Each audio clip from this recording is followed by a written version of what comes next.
Assalamu alaikum to all those who are present here. Now, my question is to Dr. Yusuf. He had given a fantastic lecture and we followed it. Now, my question is, what does Holy Quran say about the theory of evidence?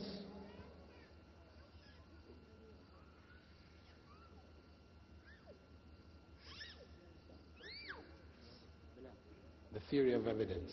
Evolution, theory of evolution. There is a big confusion here. Jazakallah khair, sister. Bismillah, alhamdulillah, wa salatu wasalam rasulullah. Let me tell you something. A lot of what I know is, by the way, I don't know very much, but a lot of what I know came from the very scholars that are here today. And I would really, rather than me misquote the teacher who's sitting right there, I'd like him to answer the question with your permission. Your question, sister, is on evolution, or you're saying the theory of evidence? The theory of evolution? Sister, is that what your question is about? What does our Holy Quran say about the theory of evolution? Okay, the theory of evolution. The Quran tells us that Allah created Adam and Eve. He created the animals that are here, the trees that are here, etc. There is no evidence in the Quran for the theory of evolution. And evolution is still called a theory. Why? Because it is not a fact. It is only a theory. And it remains a theory. And it has so many holes in it that modern biologists, and microbiologists, and others hold other theories today which are developed from the original theory of evolution, which was proposed by, what's his name again? Darwin.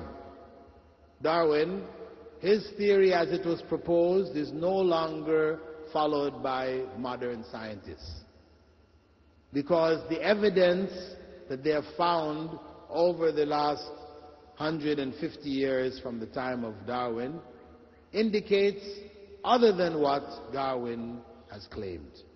So they have modified, changed, and made new versions, whether it's the punctuated equilibrium theory of Stephen Jay Gould or whatever. There's a variety of different theories that they have out now, trying to explain the unexplainable. For Muslims, we believe God created the creatures. Yes, there is variation. All we have to do is look in the audience amongst us here. How much variation that there can exist amongst human beings. And in the same way, Allah mentions verse in the Quran where He compares human beings to the various colors of the mountains, to the honey colors of the bees, etc., etc. Showing that really there is no difference in terms of the variations which exist in nature and variations amongst human beings. So, as a basic principle, we don't believe in the so-called theory of evolution, which tries to prove, basically, that life came from non-life, inanimate matter by itself. By chance, and this is what our brother talked about, dropping glasses on the ground and producing many little glasses. This is the same argument which is used to explain how life came about from non-life, and then from there evolution to explain how it evolved into human beings and other creatures. So from our perspective, we believe in what they call special creation, that God created creatures, but that within these creatures' existence there is variation which we witness around the world today.